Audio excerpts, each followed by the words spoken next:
I found them in my office, the office that had been mine until that morning. Sarah was sitting in my chair, her legs crossed elegantly as Richard leaned against my mahogany desk, his hand resting on her shoulder. They didn't notice me standing in the doorway, frozen, still holding the coffee I'd brought for what I thought would be a routine Monday strategy meeting. The diamond ring I'd spent 18 months saving for was still in Sarah's finger. Only now, it glinted mockingly as she reached up to touch Richard's hand. My boss and the man I'd considered a mentor for 7 years. David. Richard finally noticed me, straightening his tie rather than his posture. We were just about to call you in. 3 hours earlier, I had been the senior relationship manager for Pinnacle Consulting's largest international client. Now, I was being escorted to a desk in the open bullpen, sandwiched between the interns and the coffee station. The restructuring is nothing personal, Richard explained with practiced corporate detachment. Sarah's experience makes her better suited for the Nakamura account now that we're expanding into new territories. Experience. A peculiar choice of words considering I'd built that relationship from scratch, flying to Tokyo 17 times over 3 years, learning enough Japanese to impress Mr. Nakamura, and memorizing the names of his 4 grandchildren. When did it start? I asked quietly, my eyes fixed on Sarah, searching for any remnant of the woman who had whispered yes through joyful tears when I proposed on New Year's Eve. David, please, she murmured, her gaze dropping to her designer shoes I'd gifted her after landing the Nakamura contract. This isn't the place. I need the Nakamura files transferred to Sarah's system by end of day, Richard continued, as if I'd asked about quarterly projections rather than the collapse of my personal and professional life. You'll support the transition for the next few weeks. That evening I sat in my car long after the parking lot had emptied. The logical move was to resign, to walk away with whatever dignity I had left.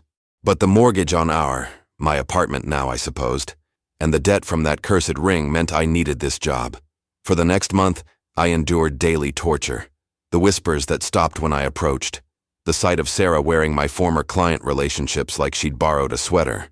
The nauseating knowledge that every strategy meeting they held together had probably ended in Richard's private bathroom or the Marriott down the street.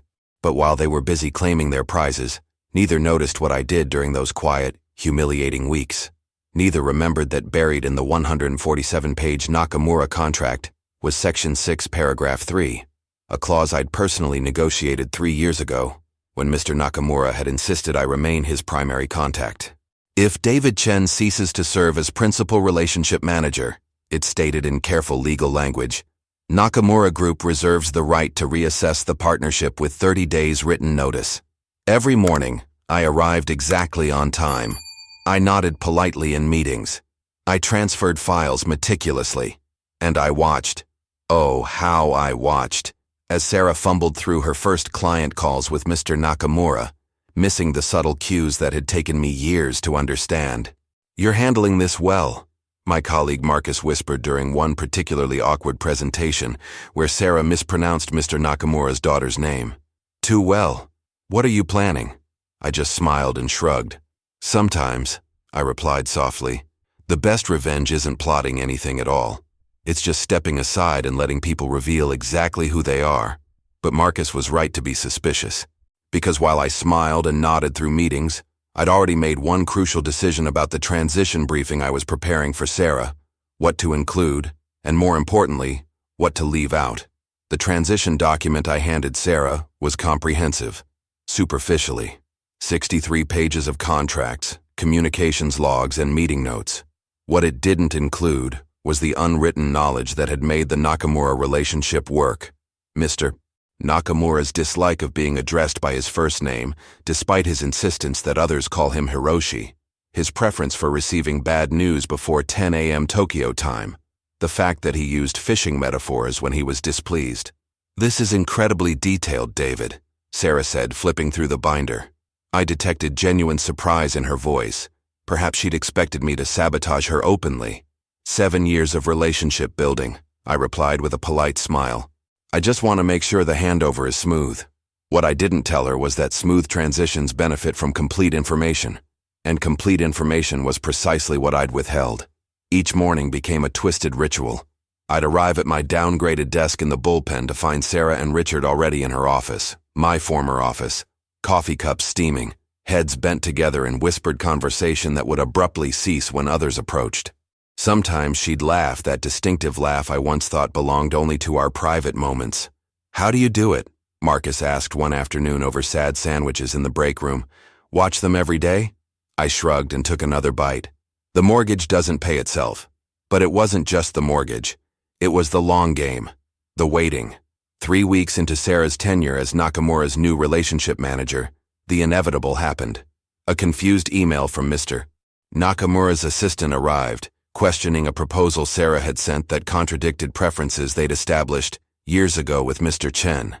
"David," Sarah approached my desk, her voice honeyed with forced camaraderie. "Can you look at this response I've drafted to the Nakamura team? Something seems off."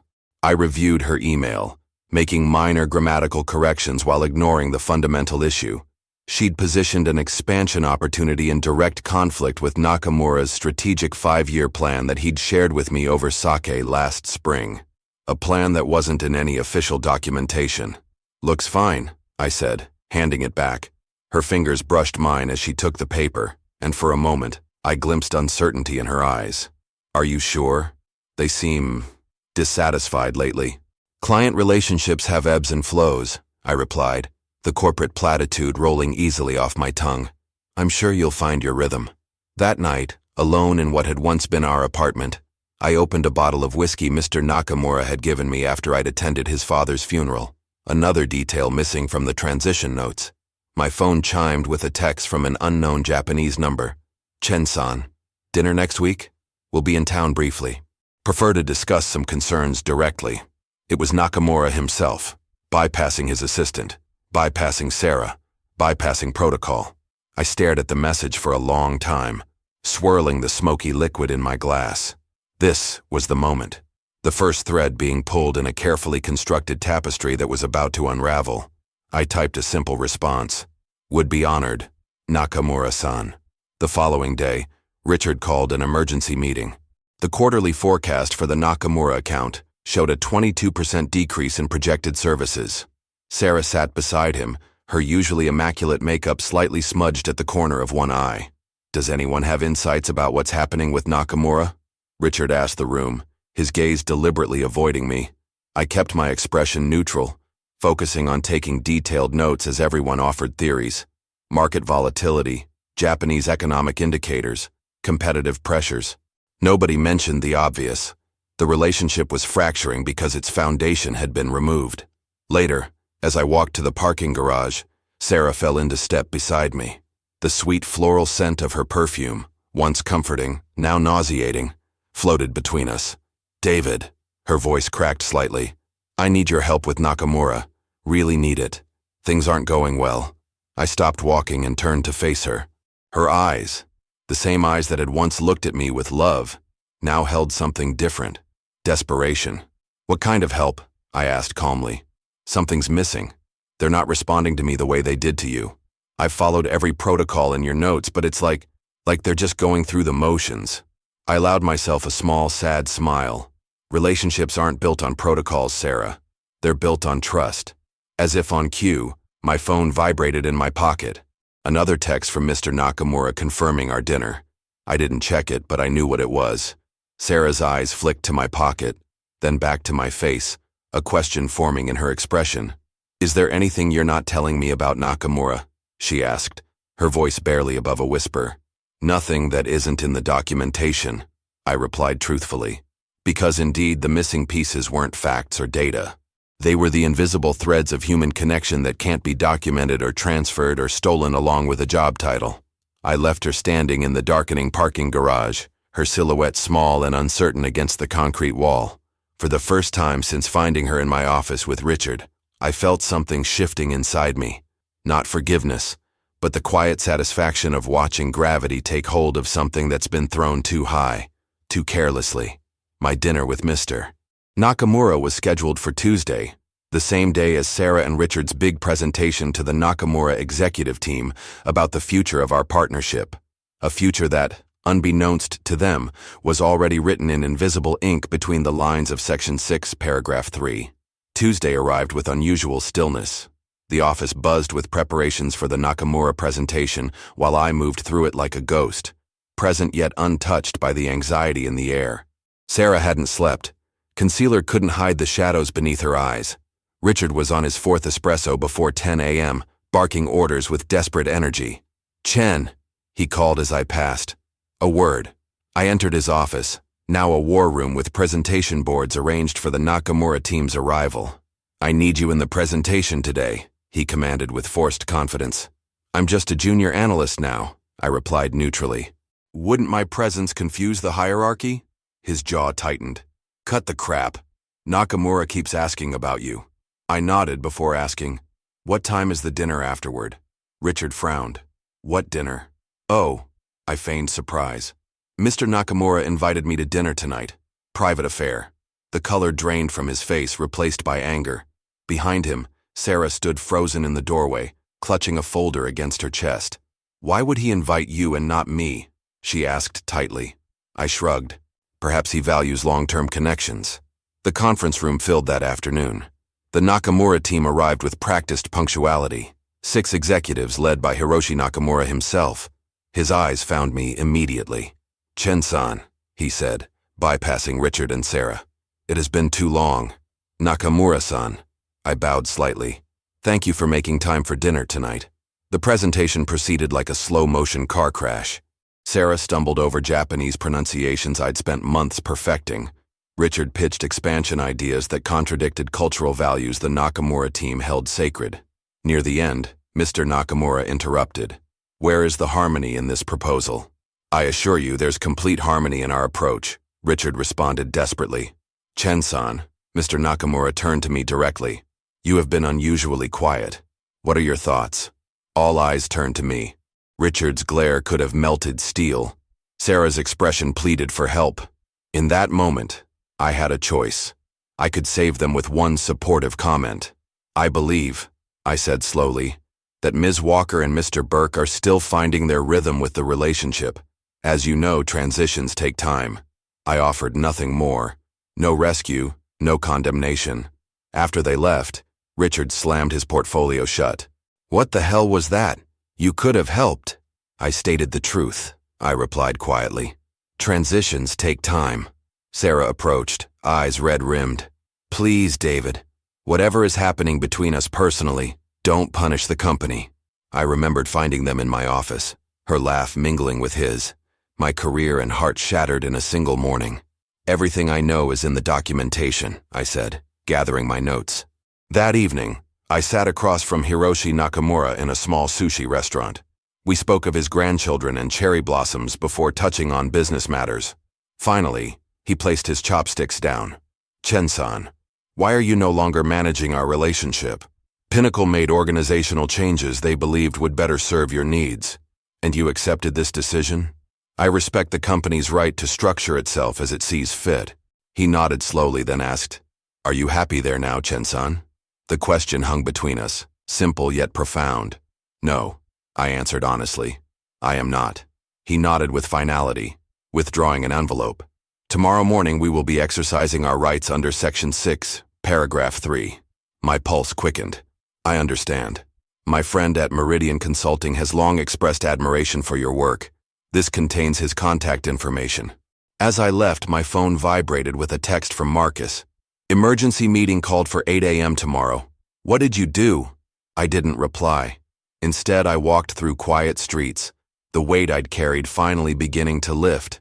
By tomorrow, the house of cards would collapse. Richard and Sarah would understand too late the true cost of treating people as disposable.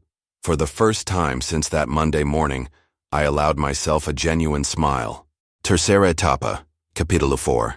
I arrived at the office at 7:45 a.m., earlier than necessary for the 8 a.m. emergency meeting. The building was eerily quiet, but Richard's office lights blazed through the glass walls.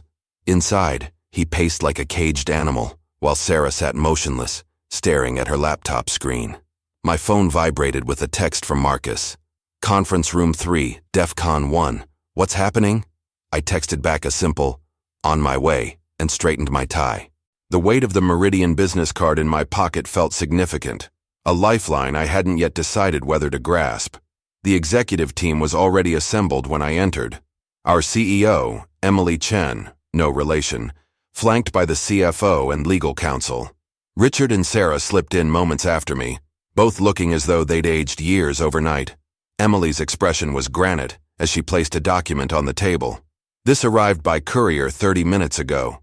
The Nakamura Group is terminating their contract, effective in 30 days. The room erupted in overlapping questions while I remained silent, watching. Richard's face had turned ashen. "They're citing Section 6, Paragraph 3, Emily continued, her gaze finding me across the table.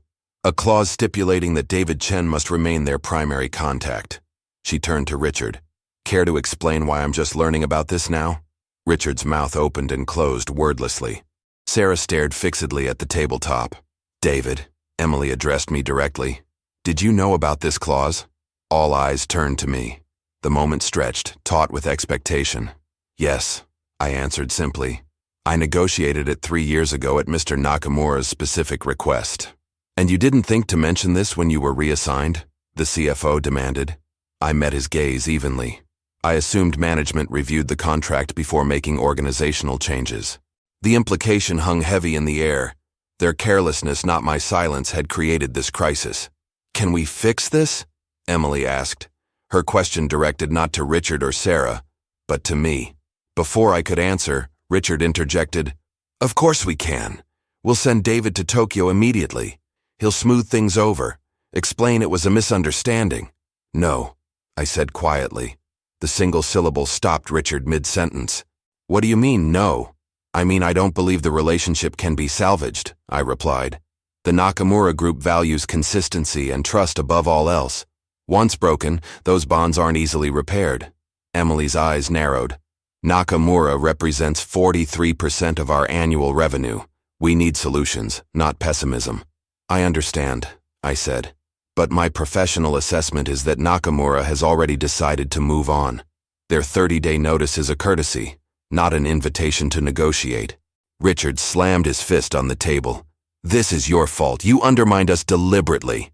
Emily silenced him with a sharp gesture. "What happened at your dinner with Nakamura last night?" "We discussed old times," I replied truthfully. "He asked if I was happy with my current position. I told him I wasn't." Sarah's head snapped up, her eyes locking with mine. "And did he offer you employment?" Emily's voice was carefully controlled. "No," I answered honestly. "But he did mention that Meridian Consulting has been interested in my work." The revelation landed like a grenade. Meridian was our chief competitor, hungrily eyeing the Nakamura account for years. The meeting dissolved into crisis management, calls to Tokyo, strategy sessions, desperate plans to salvage the unsalvageable. I was simultaneously crucial and irrelevant, asked to participate while being treated with barely concealed suspicion. By afternoon, my desk phone rang. The caller ID displayed Meridian Consulting. "David Chen," I answered, aware of Sarah watching from across the bullpen. "Mr. Chen, this is Jonathan Hayes, CEO of Meridian. I understand you might be in a position to consider new opportunities." I glanced up to find Richard standing now too, his body language screaming anxiety. "That's correct, Mr. Hayes. Though I'm surprised by your timing. Not as surprised as we were to receive a call from Hiroshi Nakamura this morning, suggesting we speak with you," he replied, humor in his voice. "Would you be available for dinner this evening?" "I believe I would," I answered, maintaining eye contact with Richard across the office floor. After hanging up, I gathered my things methodically. No dramatic exit necessary, just the quiet dignity of a man who had played the long game and won. Richard intercepted me at the elevator, desperation having replaced his usual arrogance. "What will it take? A promotion? Your old office back? Name it." I studied his face, the man who had taken my position, my fiancé, my dignity, and found I felt nothing but pity. "It's not about what I want anymore, Richard. It's about consequences." The elevator doors opened, and I stepped inside. Sarah stood in the distance, watching, her expression unreadable. "David, please." Richard's voice cracked. "This will destroy us." As the doors began to close, I allowed myself a small, sad smile. "No, Richard. You did that yourselves. I just didn't stand in the way." That evening, as I signed Meridian's employment offer, with a substantial salary increase and the guarantee that I would manage the Nakamura relationship, My phone lit up with Sarah's name. "I know what you did." Her voice was raw, tear-strained. "You engineered all of this." "No, Sarah," I replied softly. "I just protected myself years ago, never imagining I'd need that protection from you." The numbers spoke for themselves. Within 3 months of my departure, Pinnacle's stock dropped 37%. The Nakamura account, 43% of their annual revenue, had transferred seamlessly to Meridian under my management. The board removed Richard as senior VP 2 weeks after the transition was complete, citing catastrophic leadership failure. I didn't celebrate these developments.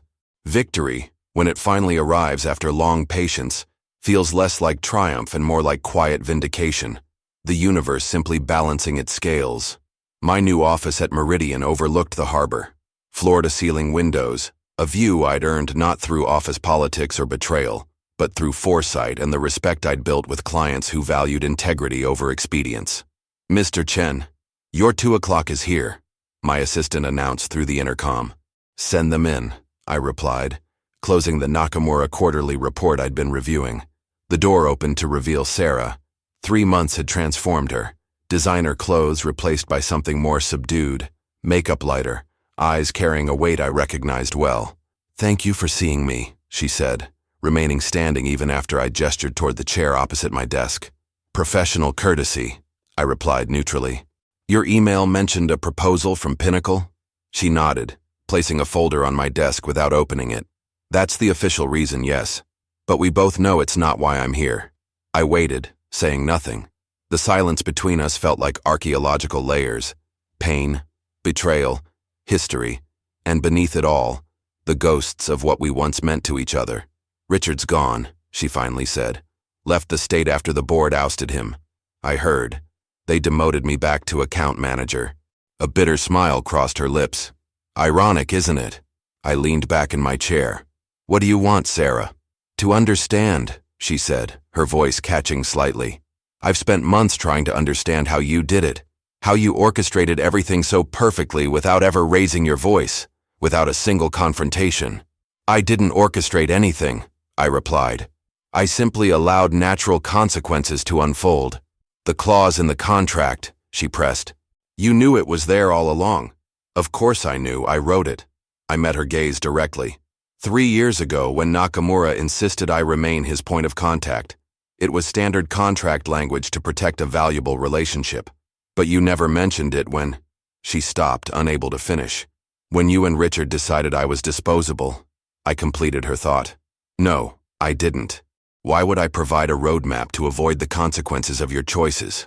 She sank into the chair then, the facade of professional purpose crumbling. "I've lost everything, David. My promotion, my reputation. Even Richard, the Sarah I once knew, would have turned those words into weapons, shaped them to make me feel responsible for her pain. This, Sarah simply stated facts, her voice hollow. "What did you expect would happen?" I asked quietly. "Honestly?" She looked up, eyes brimming with unshed tears. "I never thought about it. We were so caught up in the moment, in each other. We never considered the ripple effects. For the first time since that Monday morning when I found them together, I felt the knot in my chest loosen slightly. Not forgiveness, I wasn't there yet, but recognition of a truth I'd been carrying. Small choices, made in moments of weakness or passion, can dismantle lives built over years. "I'm sorry," she whispered, the words hanging between us like delicate crystal. "Not just for what we did, but for underestimating you, for thinking you were too kind, too loyal to ever fight back." I stood, signaling the end of our conversation. "It wasn't about fighting back, Sarah. It was about standing aside and letting you both face exactly what you created." As she reached the door, she turned. "Do you ever think about what might have happened if we'd just been honest from the beginning? If we'd had the courage to end things properly?" I considered the question carefully. "Sometimes, but I've learned that life isn't about the betrayals we suffer, but how we respond to them. Some people explode, others crumble. I chose patience." After she left, I walked to the window, watching her small figure cross the plaza below. The diamond ring I'd spent 18 months saving for was no longer on her finger. I wondered when she'd removed it, and whether Richard had ever noticed its absence. My phone buzzed. A text from Mr. Nakamura. "Chen-san, looking forward to your visit next week. My oldest granddaughter is getting married. Your presence would honor us. I smiled, typing a response of genuine gratitude. The irony wasn't lost on me. In losing what I thought was my future, I'd gained something more valuable. The knowledge that bridges built with integrity remain standing, even when the landscapes around them change. Some might call what happened to Richard and Sarah karma. Others might see it as cold revenge. I prefer to think of it as the natural order of things. Gravity always wins, and what goes around inevitably comes around. Not because the universe is cruel, but because it's patient. Just like I was. If my story resonated with you, I'd be deeply grateful if you'd like this video, subscribe to this channel, and turn on notifications.